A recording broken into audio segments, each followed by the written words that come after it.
Guys welcome and welcome back to my channel. कैसे हैं आप सब? आई जस्ट होप कि सब अच्छे होंगे। फिर मेरा व्लॉग बनाने का रूटीन जो था वो बिल्कुल बंद हो गया बीच में, बिकॉज़ दिवाली थी एंड उसके बाद रेगुलरली कहीं ना कहीं जाना आना पड़ा। तो मुझे ना ऐसे हर जगह कैमरा लेकर के थोड़ा सा अभी अजीब लगता है, बिकॉज़ मैंने अभी अभी स्टार्ट करा है। तो मेरे लिए ये सब कुछ ना बहुत अजीब सा मुझे फ़ील होता है और सामने वाला भी मुझे बहुत अजीब सा फ़ील कराता है। तो फिर मैं ये सब चीज़ें अभी नहीं कर रही थी, बट आज है। एंड हाँ, सबको हैप्पी छठ छठ की हार्दिक शुभकामनाएं। छठ पर्व हमारे घर पे नहीं होता है, मतलब दादी की पीढ़ी से नहीं चलता हुआ आया ये। दादी की भी जो सास थी, मतलब मेरी जो दादी सास हैं, उनकी भी जो सास थी, उन्होंने कभी ये व्रत नहीं किया। बिकॉज़ ये आप सब जानते हैं कि छठ सभी पर्वों का महापर्व है। मतलब ये व्रत सबसे कठिन व्रत में से एक व्रत है। पूरे पूरे वर्ल्ड का सबसे कठिन जो व्रत कहा जाता है वो छठ को ही कहा जाता है। और वो आप सब जानते हैं, जो नहीं भी जानते हैं मैं बता देती हूँ। इसमें बहुत ज़्यादा साफ़ सफाई का ध्यान रखना होता है, बट ये है। और हाँ, और सब कुछ खुद से बनाना होता है। जिसका व्रत होता है वही सब कुछ बनाता है, वही साफ़ करता है, वही गेहूँ धोता है एंड सब कुछ वही करता है, फल भी वही धोता है। तो एक तो पूरे दिन 2-3 दिन का व्रत होता है और ऊपर से ये सब कुछ करना होता है। तो सबसे कठिन व्रत होता है ये गाइस। इसमें कोई मतलब हेल्प सब करते हैं, लेकिन जो बनाने का काम होता है वो खुद को ही करना होता है। तो इस वजह से मेरी जो दादी सास की भी सास थी, उन्होंने ये व्रत नहीं रखवाया किसी से भी। तो हम लोग भी ये नहीं करते हैं। ही गाइस, तो आप लोग सोच रहे होंगे कि जब इनके यहाँ छठ नहीं होती तो फिर ये क्या कर रही है। ये मैं आपको बता दूं कि मेरी बुआ सास यहाँ पर रहती हैं। हमारे छोटे दादाजी हैं, उनकी बेटी, वो बहुत साल से यहाँ पर छठ कर रही हैं। तो मैंने अभी दिवाली पे जब मैं मिली थी इनसे, तो मैंने ऐसे ही इस बारे में बात की थी। तो बुआ ने बोला था, मैंने ही बुआ को बोला था, बुआ मेरा बहुत देखने का मन है कि कैसे होती है, बिकॉज़ मैं तो यहाँ की हूँ, मैंने तो कभी देखा भी नहीं और मुझे बहुत बहुत इस पे बिलीव है। तो बुआ ने आज मम्मी को फ़ोन करके बोला कि आप मतलब मेरे को और इनको, हम दोनों को भेजना। हम भी छठ देखेंगे किस तरीके से करते हैं। तो मैं वही आई थी, मतलब हम दोनों को भेजने के लिए बोला था। बाबू भी हमारे साथ गया था। तो मैं यहाँ पे बुआ की हेल्प कर रही थी। मैंने बोला बुआ कुछ करना है? वैसे तो कुछ करना नहीं होता है, खुद ही को सब कुछ करना होता है जो व्रत करता है, बट ये सब तैयारी तो हम करवा सकते हैं। तो मैं नहा के गई थी गाइस, सर धो के गई थी, नहा के गई थी। और वैसे मैंने आज सुबह से लहसुन प्याज भी नहीं खाया था, बिकॉज़ मुझे जाना था। इनका फ़ोन सुबह ही आ गया था। तो मैंने आज पूरे दिन हम दोनों ने लहसुन प्याज नहीं खाया था। हालांकि सब्ज़ी में लहसुन प्याज डल गया था, लेकिन फिर भी मैंने अपनी अलग से सब्ज़ी बनाई और फिर मैंने वही खाया। और फिर शाम को मैं सरवर धो करके नहा करके अच्छे से गई थी, तैयार होकर के। नई साड़ी पहन के जाते हैं, बट नई मेरे पास अभी नहीं थी, सूट था नया, साड़ी नहीं थी। तो मैं यही, मम्मी की साड़ी थी तो मैं वही पहन के गई थी। ये भी एकदम साफ़ सुथरी धुली हुई साड़ी थी। ऐसा कोई ज़रूरी नहीं है, जब व्रत करूँगी तब नया होगा, बट अभी तो मैं ऐसे ही गई थी गाइस। बट बहुत अच्छा लगा मुझे। उसके बाद फिर हम लोग एक जगह और गए थे, वो मैं अभी आपको आगे बताती हूँ कि हम लोग कहाँ गए थे। और ये जो सिल पे ये पीस रही हैं, ये इनकी नंद है, मतलब बुआ की नंद हैं। ये आई हुई थी गाँव से, तो ये व्रत नहीं करती हैं, बट ये इनकी हेल्प कर रही थी। ये चावल पीस रही हैं। ये मुझे नहीं पता, मैं इतना नहीं जानती हूँ इन सब चीज़ों के बारे में। तो मैं तो बस देख कर के, मुझे जो जो सब कुछ नया नया था मेरे लिए, तो मुझे बहुत एक्साइटमेंट हो रहा था कि हाँ, ये एक्साइटेड हो रही थी बहुत ज़्यादा कि हाँ अच्छा ऐसे होता है, ऐसे होता है। उनसे सब बातें भी करती जा रही थी और सब काम भी करती जा रही थी।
तो फ्रेंड्स, मैं आपको यहाँ बता दूँ कि ये बुआ ने बनाई थी छठ माता, और इसको ईंट से बनाया था, और उसके बाद फिर इस पर मिट्टी से इसको लीपा था, फिर उसके बाद गेरू लगाया था, गेरू से लीपा था। और ये जो वाइट आप देख रहे हैं, ये चावल को पीस रही थी जो इनकी नन, उसका इन्होंने इस तरीके से इसको डेकोरेट किया था छठी माता को।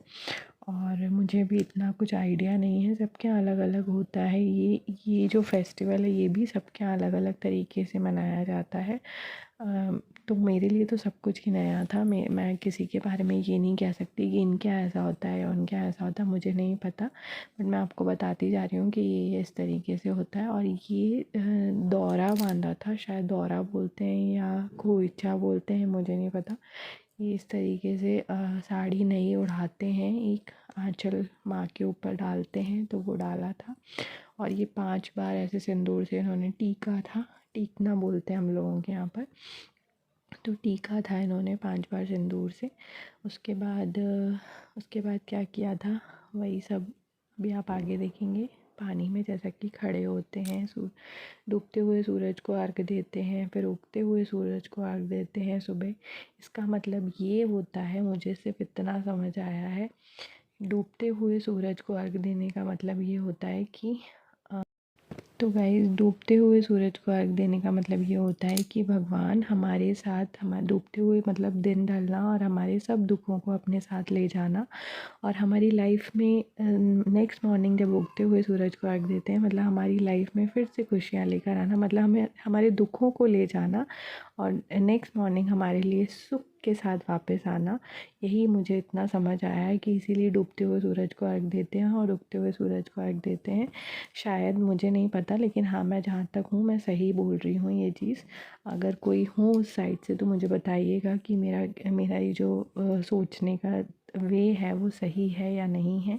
आप करेक्ट ज़रूर करिएगा, मुझे बिल्कुल बुरा नहीं लगेगा, क्योंकि मुझे नहीं पता है। बट हाँ, इतना मुझे समझ आ गया कि इसी तरीके से इसलिए ये रिचुअल होता है।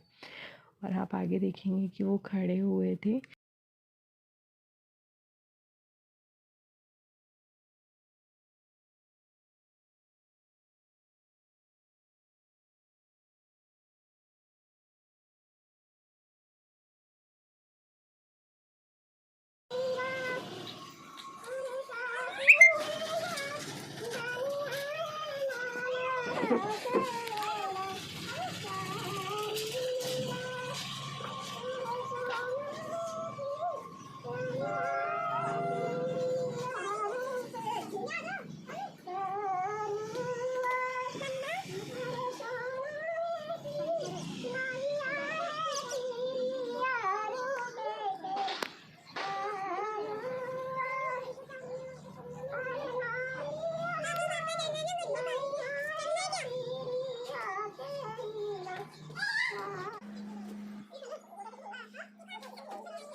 यहाँ पर गाइस थोड़ी सी पूजा इन्होंने मुझसे भी करवाई थी। ये 5 बार टीका लगवाने के लिए बुलाया था लोटे पर और सूप पर, कि 5 बार टीका लगा दे या फिर स्वास्तिक बना दे। तो मैं वही बना रही थी। और अगरबत्ती जलाना भूल गई थी बुआ, तो वो अगरबत्ती मैंने जलाई थी। तो मुझसे इतनी पूजा बुआ ने ज़रूर कराई थी। और उसके बाद सुबह ये भी बोला था कि तू सुबह भी आना, मैं तेरा आंचल भरूँगी, मतलब खोइचा दूँगी तुझे, गोद भरूँगी, जो भी है। सुबह भी बुआ ने बुलाया था। देखते हैं आज ये छठ वाले दिन का है, नेक्स्ट मॉर्निंग में जा पाती हूँ या नहीं जा पाती हूँ गाइस। बट मेरी बहुत इच्छा है कि मैं ज़रूर जाऊँ और माँ का आशीर्वाद लेकर आऊँ। और तो गाइस, यहाँ पर हम आए थे आज़ाद पार्क, हमारे ही अजमेर में एक बहुत बड़ा पार्क सा है, ग्राउंड है एक्चुअली में। वहाँ पर छठ पूजा के लिए घाट वगैरह बनाया गया था। हमें भी इसी साल पता चला, इससे पहले पता तो था बट कभी गए नहीं थे। तो आज देख लिया, यहाँ पर बहुत ज़्यादा भीड़ थी गाइस। और फिर उसके बाद हम लोगों ने यहाँ पे आगे बढ़ेंगे, ये कोशिश करेंगे कि यही स्थान नगर निगम से हमारे को उपलब्ध हो जाए और इसको हम फिर हर वर्ष उपयोग में ले सके, इस प्रार्थना के लिए, इस पूजन के लिए काम में ले सके। इसको अच्छा और बनाएंगे, जो यहाँ पर जो मलबा कचरा जितना हो जाता है इसकी सुदृढ़ व्यवस्था हो जाए, ऐसा हम प्रस्ताव नगर निगम में भी लगाएंगे। भाई साहब का मार्गदर्शन हमें मिलता रहेगा, हम पूछते रहेंगे। आप भी भारत का हिस्सा है, आप सब पधारे। आप इतना संख्या के अंदर करते हैं तो ये पूर्व हमारे माननीय भाई साहब विराज मतलब उसमें ये देखिए आप कैसा लग रहा है, आप ज़रूर बताइएगा कमेंट में। मैंने सेकंड टाइम लगाया है, बाबू हुआ था छठ पूजा तब करी थी, तब छठी इसकी पूजी थी तब लगाया था। तो गाइस जब बाबू की छठी पूजी थी तब लगाया था ऐसा सिंदूर, उसके बाद अब लगाया है मैंने। तो आप बताइएगा कि कैसा लग रहा है मुझे। गाइस तो मैं आ गई हूँ छठ पूजा से वापस, और मेरे देखो सिंदूर भी लग गया है। व्रत नहीं करा बट फिर भी माँ ने आशीर्वाद दिया और सिंदूर लग गया। और वैसे पता नहीं किसी जिसने मेरे लगाया था उन्होंने कहा था कि ये सुबह लगता है ऐसे नाक पे से, वैसे आप चाहो तो लगा सकते हो। बट मेरे अपने आप ही उन्होंने कहते हैं फॉर्चुनेटली मेरे अपने आप ही उन्होंने लगा दिया। और फिर बोला अरे मेरे को तो याद ही नहीं रहा कि ये तो सुबह लगता है। मैंने कहा कोई बात नहीं। फिर उन्होंने बोला बहुत बहुत बहुत अच्छी बात है ये तो कि लग गया आपके, ऐसे करके। तो मेरी दादी सास बहुत खुश हो गई एक्चुअली में, मतलब ये सब देख कर के उनको बहुत अच्छा लगा। और भगवान मेरी भी जो विश है वो माँ पूरी करे, तो मैं भी ये व्रत उठाऊँ। वैसे हम लोगों के यहाँ पे नहीं होता है, मैं आपको बता दूँ जेन्युइनली। सिर्फ ये 2 घर हैं हमारे यहाँ पर जहाँ नहीं होता है। एक हमारा मतलब मेरे दादाजी का, दादा ससुर का, और एक हमारे छोटे दादाजी उनके जो भाई हैं उनके यहाँ नहीं होता है। बाकी सब लोग करते हैं, हमारे जो गांव हैं वहाँ पर सब लोग ये व्रत को करते हैं। बट दादी की जो सास थी उन्होंने नहीं उठाने दिया, फिर दादी ने नहीं उठाया, दादी के बाद मम्मी ने नहीं उठाया क्योंकि मना तो क्या करा था, किसी ने पूछा भी नहीं और फिर उस समय मना भी कर दिया था कि नहीं हम लोग नहीं करते हैं। तो फिर किसी के मन में वो नहीं हुआ। बट मुझे ना 3-4 साल से, जब से मेरी शादी हुई तब मुझे नहीं लगता था, मैं झूठ नहीं बोलूँगी, मुझे नहीं लगता था और मुझे पता भी नहीं था इसके बारे में। लेकिन धीरे धीरे जब मैंने ये सारी चीज़ें यूट्यूब पे देखी और मैंने इसके बारे में इतना कुछ सुना कि हाँ हम जो कुछ भी मांगते हैं वो छठ माता हमको देती हैं, एक सेंटा क्लॉज की तरह। जैसे सेंटा क्लॉज विश मांगते हैं तो सेंटा क्लॉज उस विश को पूरी करते हैं, ऐसे ही छठ माता से आप सच्चे दिल से जो कुछ भी मांगते हो वो आपको ज़रूर मिलता है, मेरा ऐसा विश्वास है। तो मैंने भी सोचा है कि अगर मेरी भी माँ विश पूरी करेंगी तो मैं ज़रूर से छठ पूजा करूँगी। बट हम लोगों के यहाँ पे एक चीज़ और ये है, मम्मी बता रही थी कि छठ पूजा होती है वो पीयर से उठाया जाता है, मतलब मम्मी के यहाँ से, मेरे मायके से उठाया जाएगा। जब भी मैं छठ पूजा करूँगी तो वो ससुराल से नहीं करूँगी, पहली बार फर्स्ट टाइम मैं करूँगी तो मेरे मायके वाले उसका पूरा खर्चा करेंगे, वहीं से उठाया जाएगा। तो मैंने मतलब मेरी मम्मी को भी बोल दिया है, तो मेरी मम्मी भी बहुत खुश हुई इस चीज़ को लेके कि अच्छा है एटलीस्ट हम लोगों को कुछ करने का मौका मिलेगा। बिकॉज़ अभी तक हम लोगों के ट्रेडिशन बहुत डिफरेंट है गाइस, मतलब यहाँ पर जो होता है वो वहाँ नहीं होता और जो यहाँ होता है वो वहाँ नहीं होता। तो बहुत सारी चीज़ें ऐसी अलग अलग हैं जो नहीं होती। तो मेरी मम्मी बहुत खुश हुई जब ये बात सुनी कि वो मायके से उठाते हैं। बिकॉज़ जैसे राजस्थान में होता है कि गणगौर होती है, गणगौर का उद्यापन पीयर वाले कराते हैं, बट यहाँ तो गणगौर होती नहीं है। मैं करती हूँ गणगौर गाइस, तो वो चीज़ पीयर वाले करेंगे। लेकिन यहाँ पर उस चीज़ का वो मुझे लोड नहीं है ना कि हाँ मेरे ससुराल वाले उस चीज़ को बॉन्ड कर रहे हैं कि नहीं, तुम्हारे सारे उद्यापन जो होंगे वो मायके वाले कराते हैं ना, सब कुछ मायके वाले कराते हैं, ऐसा कुछ नहीं था। तो और डिलीवरी भी जैसे राजस्थान में फ़र्स्ट डिलीवरी जो होती है वो पीयर में होती है ना, यहाँ पे नैयर बोलते हैं उसको, तो पीयर में होती है ना। तो ये सारी चीज़ों को लेकर के मैं बहुत ज़्यादा वो थी कि हाँ मैंने मम्मी को बताया मम्मी ऐसे ऐसे, तो मम्मी बहुत खुश हुई और मम्मी ने कहा हमको एटलीस्ट ये सब करने का। और मेरे पापा गाइस उनको तो बहुत शौक है ये सब चीज़ें करने का, मतलब सारी चीज़ें कलेक्ट करने का। अच्छा ये भी चाहिए मार्केट जाने का और ये सारी चीज़ों को कलेक्ट करने का उनको बड़ा क्रेज़ रहता है। तो मेरे पापा भी बहुत खुश हुए जब मैंने ऐसे बोला कि हमारे यहाँ पर ऐसा रिवाज है कि पीयर से उठाया जाता है छठ पूजा। तो बहुत ज़्यादा खुश हुआ। एटलीस्ट अभी भी इनफैक्ट उन्होंने अभी भी पूछा था जब जुतिया का मैंने फास्ट रखा था फर्स्ट टाइम, तो उन्होंने, मेरी मम्मी ने पूछा था मुझसे कि अपनी सास से पूछना कि कुछ हम लोगों की तरफ से भी बनता है क्या, क्योंकि राजस्थान में आप जानते हैं कि हर छोटी से छोटी, यहाँ तक कि अगर उनकी बेटी हवन में भी बैठेगी तो उसके भी कपड़े आएंगे, पूरी फैमिली के कपड़े आएंगे। बिना कपड़ों के या बिना किसी चीज़ को दिए हुए कोई भी फंक्शन इनकम्प्लीट होता है राजस्थान में। तो हम लोगों की टोटली डिफरेंट।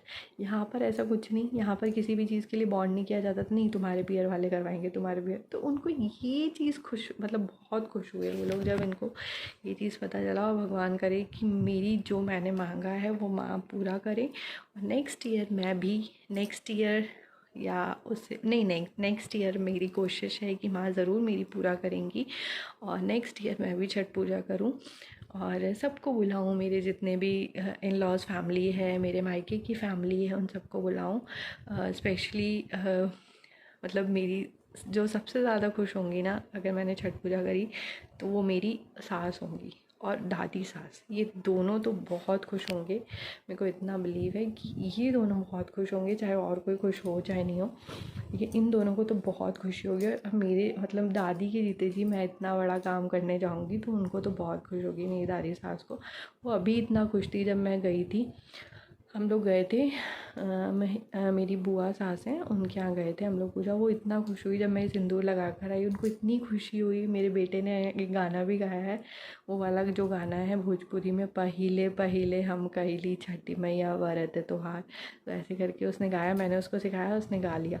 तो उस चीज़ को लेकर के मेरी दादी सास इतनी खुश हुई, तो मुझे पता है कि वो भी खुश होंगी, वो सबसे ज़्यादा खुश होंगी। तो मैं भगवान से यही प्रेयर करती हूँ, छठी माता से, कि जो भी मैंने मांगा है या जो कुछ भी हम लोगों के मन में अभी चल रहा है उस चीज़ को वो पूरा करें। ओके गाइस, मिलते हैं। अगर आपको ये ब्लॉग पसंद आए तो please like share and subscribe ज़रूर करिएगा। ढेर सारा प्यार दीजिएगा गाइस, बहुत सारा प्यार दीजिएगा, बिकॉज आपके प्यार के बिना मैं आगे नहीं बढ़ सकती। और मुझे एनकरेजमेंट मिलता है अगर आप सब्सक्राइब करते हैं, अगर आप कमेंट्स करते हैं, चाहे वो नेगेटिव ही क्यों ना हो, करिए गाइस, लेकिन मुझे एनकरेजमेंट मिलता है। आप प्लीज़ प्लीज़ प्लीज़ करिए। आप एटलीस्ट ये तो सोचिए कि 2 कल्चर को ये लड़की फॉलो कर रही है, राजस्थान, हाँ 3 इनफैक्ट, राजस्थान, यूपी, बिहार, तीनों कल्चर को फॉलो कर रही है। तो एटलीस्ट गाइस आपका इतना तो बनता है ना कि आप उस चीज़ को अप्रिशिएट करें और खूब सारा प्यार दीजिए। Bye bye.